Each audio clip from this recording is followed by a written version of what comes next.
안녕하세요. 시니어타임즈 김병헌입니다. 7월 8일자 시니어 관련 뉴스를 전해드리겠습니다. 첫 번째는 기농기촌 희망시민의 단계별 맞춤 교육을 실시하는 서울시 소식입니다.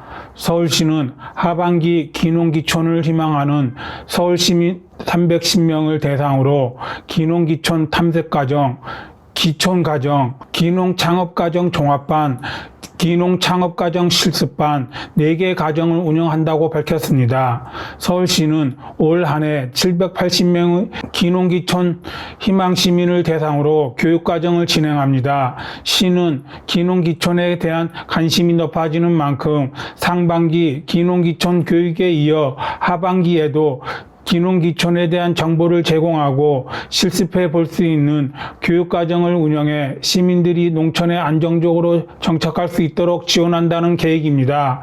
하반기 교육생은 7월 12일부터 서울농업기술센터 홈페이지를 통해 모집합니다. 교육과정은 전원생활을 준비하는 경우와 농업으로 직업을 바꾸어 창업하려는 경우 등 대상자별 원하는 과정을 선택해 신청할 수 있습니다. 4개 과정 모두 별도의 교육비 없이 무료로 진행됩니다. 기농기촌 탐색 교육과정은 기농기촌의 이해를 돕는 기초과정으로 구성되어 있습니다. 기농기촌의 이해와 준비 과정, 기농기촌의 성공 및 실패 사례, 기농기촌 교육 안내 등으로 진행됩니다. 교육은 온라인 실시간 이론교육 4시간으로 구성됩니다. 기촌 과정은 전원생활을 준비하는 농업 입문 과정으로 전원생활의 준비와 이해, 기초 영농기술, 전원생활 현장 견학 등으로 진행됩니다. 총 5일간의 교육은 이론 3일과 현장 실습 2일로 구성됩니다. 기농 후 전문 농업 경영을 목표로 하는 창업 준비자를 위한 기농 창업 종합반 과정은 10일 80시간으로 기농기촌 종합정보, 기농의 이해, 작물별 기본 재배 기술, 지방 현지 기농 체험, 작물 재배 실습 등 농업 전반에 대한 작목별 이론 및 실습으로 이루어집니다. 기농 창업 실습반 과정은 이론 교육을 이수한 후 실습을 주로 원하는 대상자에게 적합하며 재배 기술 위주로 총 10주간 운영됩니다. 조상태 서울시 농업기술센터 소장은 새로운 가능성으로 주목받고 있는 농업 분야 창업을 희망하거나 제2의 인생을 설계하고자 하는 서울 시민이 기농기촌을 체계적으로 준비할 수 있도록 현장 중심 교육으로 운영하겠다고 말했습니다. 각 교육과정에 대한 자세한 내용은 서울시 농업기술센터 기농 지원팀으로 문의하거나 농업기술센터 홈페이지를 참고하면 됩니다. 두 번째는 코로나19 대응 2만 1000시간 이야기를 공개한 서울시 사회서비스원 소식입니다. 2만 1000시간 동안 그들은 돌봄을 멈추지 않았습니다. 그리고 아직 끝나지 않은 만큼 멈출 수도 없습니다. 서울시 사회서비스원이 지난 2년 동안의 코로나19 긴급돌봄 서비스 대응 이야기를 공개합니다. 서울시 사회서비스원은 2020년 3월부터 현재까지 제공한 코로나19 긴급돌봄 서비스 활동에 대해 긴급돌봄 서비스 지원 체계, 긴급돌봄 서비스 유형, 긴급돌봄 서비스 지원 현황, 현장의 이야기 등으로 구성해 백서를 발간합니다. 백서에는 요양보호사 등 서비스 제공 인력의 사전 감염 예방 교육, 격리시설 입소 현장 등 긴급돌봄 수행을 위한 일련의 과정과 현장의 생생한 내용, 사진이 실렸습니다. 특히 격리시설 입소 기간 동안 서울시 사회서비스원 물리치료사와 작업치료사의 맞춤형 비대면 프로그램을 통한 건강관리, 일일 현장 모니터링 등 서비스 차별화를 도모한 기록이 담겼습니다. 백서는 서울시 사회서비스원 홈페이지에서 전자북으로 열람할 수 있으며 대응에 협력한 유관기관 등에 전달할 예정입니다. 서울시 사회서비스원은 코로나19 초기부터 돌봄 공백을 최소화하고자 300여 명의 돌봄 인력을 투입해 2만 1000시간 이상의 긴급돌봄을 제공하고 있습니다. 긴급돌봄 서비스의 대상자는 노인, 장애인 등 코로나19 밀접 접촉자이며 서비스 유형에 따라 재가 서비스와 격리시설 동반 입소 등으로 나눠 이용자와 돌봄 인력을 1대3으로 매칭해 24시간 돌봄을 지원합니다. 코로나19 긴급 돌봄은 명절 연휴에 상관없이 도움이 필요한 곳에서 언제나 운영되며 지난 설에는 한 장애인 생활시설에서 코로나19가 발생해 서울시 격리시설에서 서비스를 제공했습니다.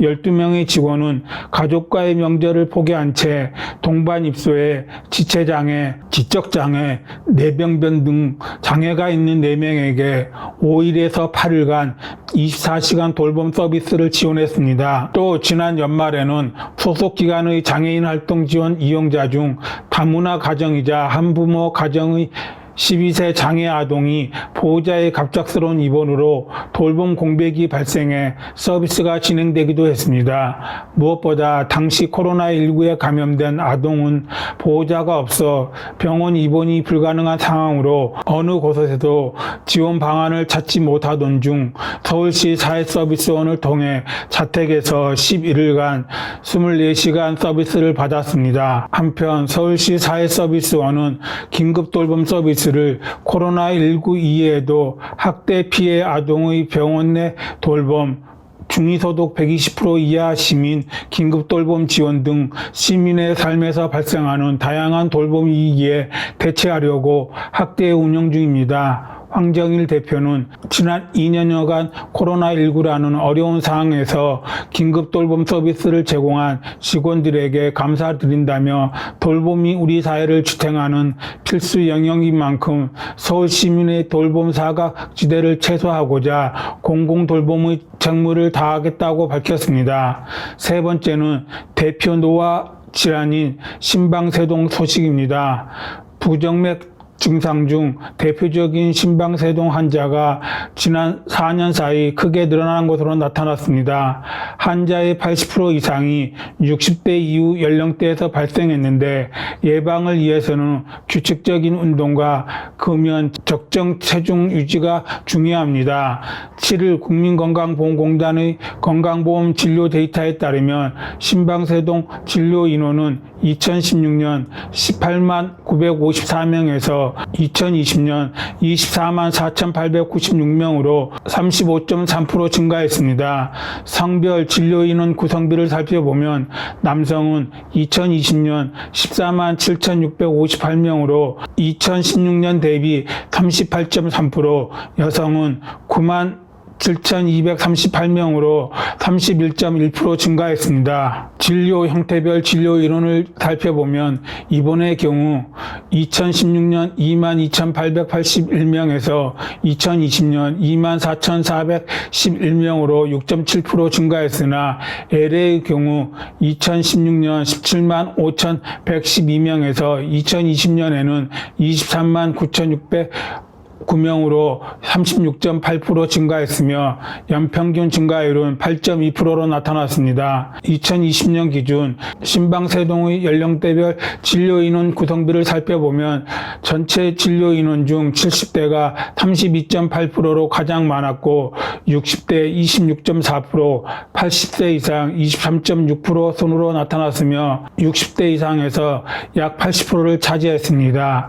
연령이 증가할수록 진료 인원이 증가했으며 남녀 모두 70대가 각각 31.0%, 35.5%를 차지했습니다. 심방세동 진료 환자의 동반 질환으로는 고혈압 25.3%, 심부전 11.9%, 고지혈증 9.9% 순이며 연령대별 다빈도 동반 질환 분석 결과도 동일한 수로 나타났습니다.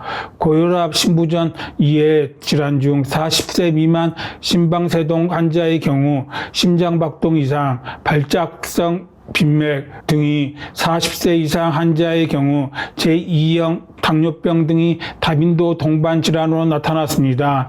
2020년 심방세동 총 진료비는 1,980억 원으로 2016년 대비 1,046억 원에서 89.3% 증가했고 연평균 17.3% 증가했습니다.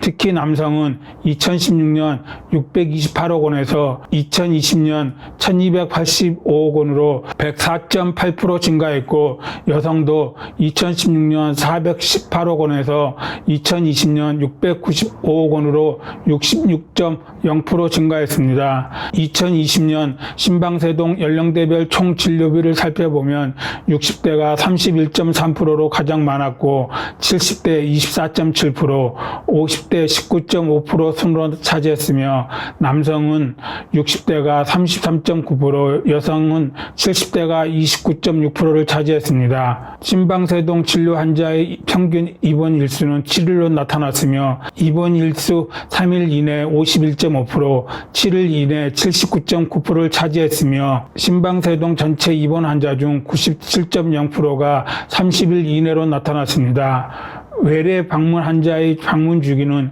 90일 이상 180일 미만, 30일 이상 60일 미만, 60일 이상 90일 미만 순으로 나타났습니다. 국민건강보험 일산병원 심장내과 이한철 교수에 따르면 고혈압, 간상동맥질환, 판막질환, 심부전 등의 다양한 심장질환이 심박세동의 원인으로 알려져 있습니다. 또한 심박세동의 가족력, 당뇨, 갑상선 항진증, 음주, 과체중, 수면 무호흡증, 만성 폐질환 등이 많은 위험 인자들이 심방세동의 발생과 관련되어 있습니다. 심방세동 질환 증상은 빠르고 불규칙한 심장박동 등 평소에 느끼지 못했던 심장의 박동을 크게 느끼고 가슴이 흔들리는 느낌, 숨이 차고 가슴이 답답하거나 통증 등이 나타날 수 있습니다. 또한 비효율적인 수축으로 인해 심박 출량이 떨어지면서 피로감, 어지럼증, 운동 능력의 감소, 호흡곤란 등의 증상이 생길 수 있습니다. 이러한 증상들의 범위나 정도는 나이나 기저질환 등에 따른 개인차가 있을 수 있습니다. 그러나 상당수의 심장세동 환자는 증상이 없으며 뇌경색 등 치명적인 합병증이 발생한 후에 비로소 진단이 되는 경우가 많아 적절한 선별 검사를 통해 조기에 발견하는 것이 중요합니다. 기본적으로 심전도를 통해 심방세동을 증명함으로써 진단을 내리게 됩니다. 그러나 상당수 환자에서는 심전도 촬영 시 정상 리듬을 보이는 경우가 많아 장시간 기록 가능한 심전도 검사를 통해 심방세동 여부를 확인하게 됩니다. 그러나 발작성 심장세동의 경우 초기에는 지속시간이 짧고 빈도가 낮아 진단이 실제로 이루어지지 못하는 경우가 많고 반복적인 검사를 필요로 할 때가 많습니다.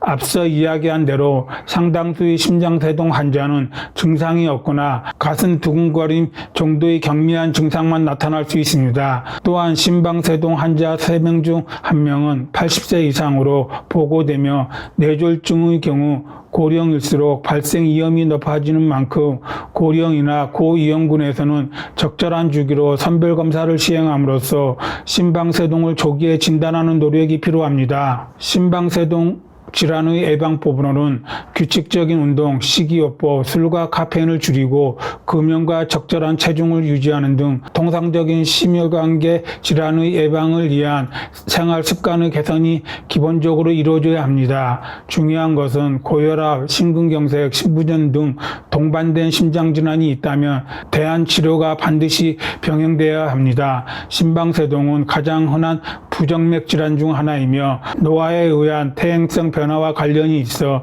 나이가 많을수록 발생률이 높아집니다.